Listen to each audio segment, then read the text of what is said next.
Welcome to this episode of Ask the Guitar Coach, the only podcast where you get answers to all your guitar-related questions. If you're interested in developing your guitar skills and reaching your music goals, please send me an email at the email address ioannis@ioannis.org. That is ioannis@ioannis.org, so that I can let you know about all the different packages of elite guitar coaching and how you can get private coaching by me. Without further ado, let's go to our question for the day. The top 5 technique mistakes of self-taught electric guitarists.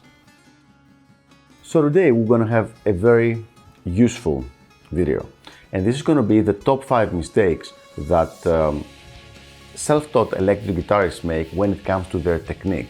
Some of the mistakes are really beginner mistakes, and I don't mean it in a derogatory way. I mean that it is something that should have been handled probably during the first month of guitar lessons, but for some reason the student never got in front of that information, so he never learned it, so it became a bad habit.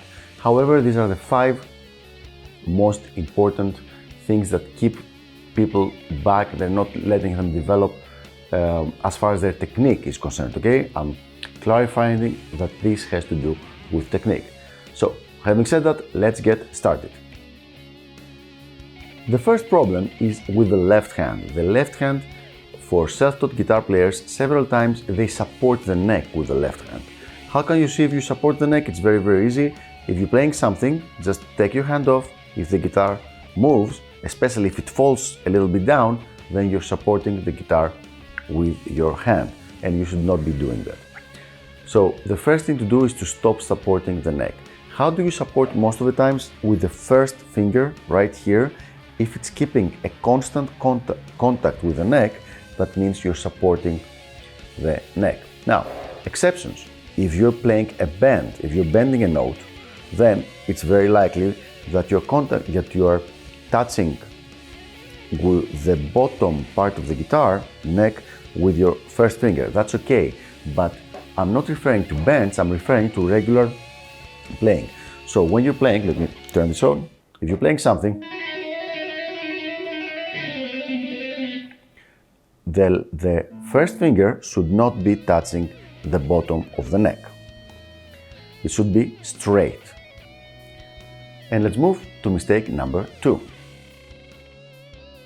Now, mistake number 2 has to do with hand position again. However, it doesn't have to do with thumb positioning or if you're supporting the neck, but with the fingers, instead of being straight, being crooked and playing like that. There are several reasons why this is wrong, but I'm going to concentrate on one of those now, and this is that each finger will have to move a different distance to play at the same speed, which means if I'm playing this phrase and my hand is like that, I cannot even do this like that.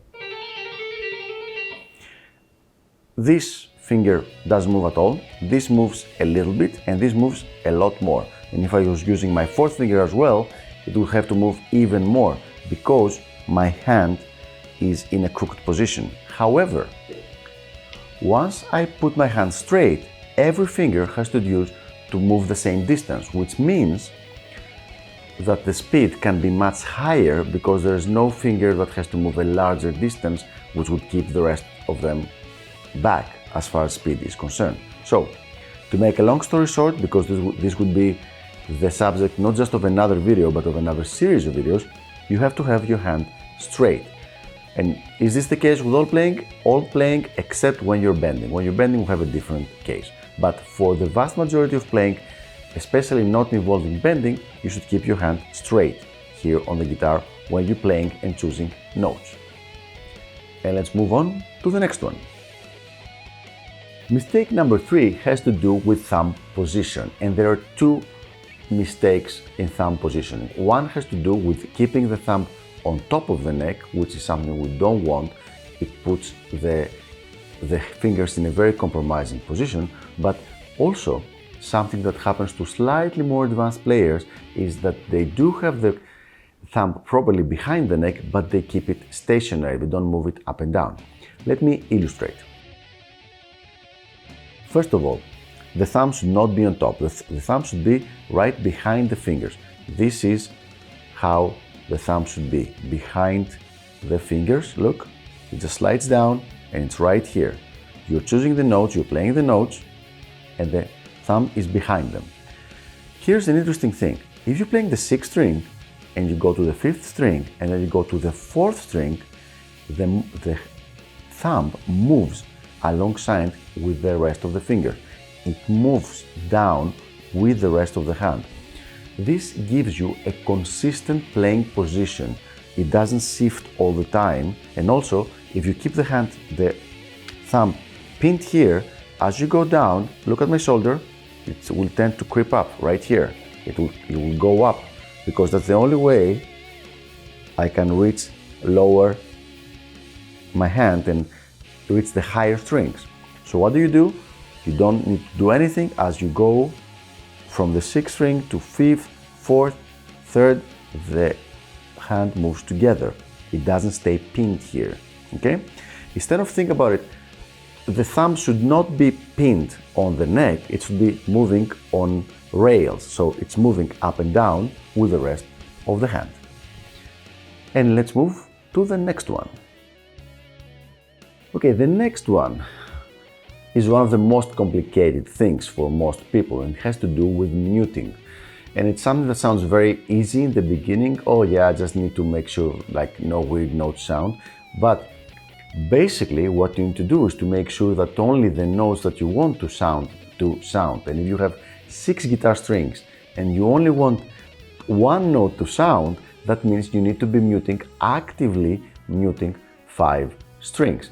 Let me illustrate with an extreme example, okay? I'm going to play something with a lot of noise, and then just by properly muting, there's going to be much less noise. Obviously, this makes absolutely no sense, but the same thing with muting.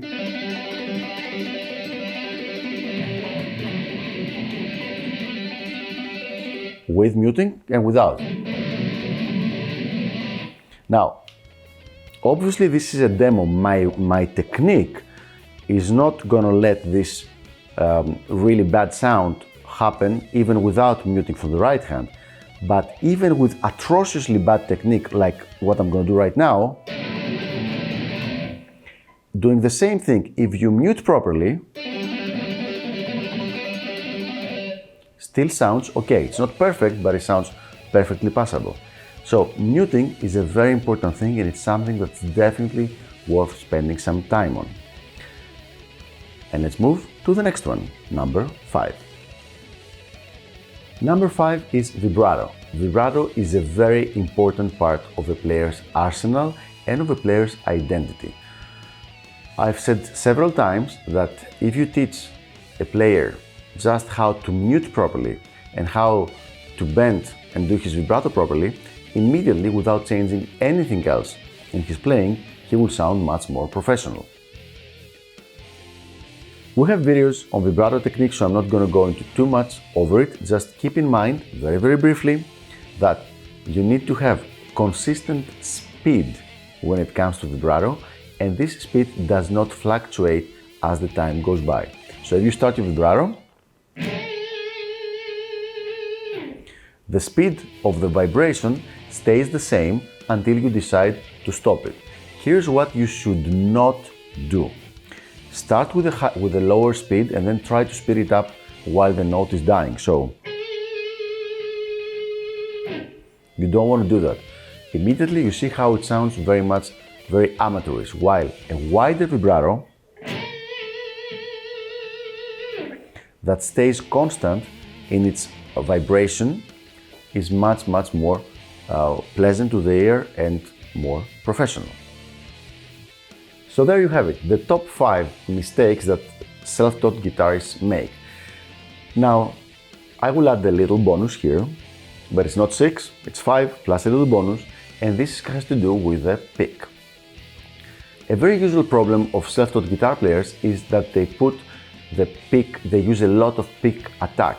So basically, they stick the pick very deep inside the strings. And here's the problem with that. It's not wrong, it's just not meant to be all the time. So you're supposed to hit very strongly and put the pick very much inside the strings to create a specific effect. For example, to create a harmonic or to manipulate your dynamics. But your regular playing should be at the top of the pick, at the tip right here. So many players will play with a technique that doesn't just use the pick, the top of the pick, the tip right here.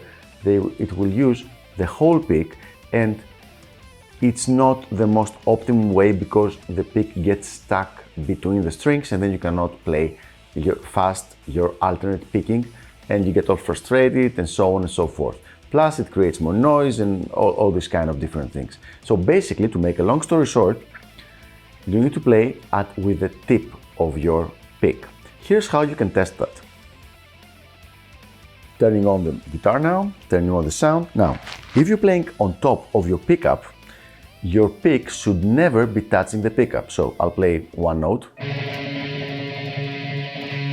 over the neck pickup and over this bridge. Whenever I play, the pick never touches the pickup. If when you're playing over a pickup, your pick touches this pickup, that means you're using a lot more of the pick that you need to, and this will hold back your speed. So there you have it. The top 5 usual mistakes plus one little bonus mistake that self-taught guitarists make. I hope this was helpful, and it's gonna help you develop your technique even further. Maybe you found yourself in some of those examples. I'm sure several will have found they're playing in all of those examples. And for those of you, this video is going to be very helpful if you go over and over it again and see the little things that you might have missed the first time around. So I will see you on the next episode of Ask the Guitar Coach, and make sure you keep sending me your questions and I'll make sure to answer them in one of the future videos. Bye bye.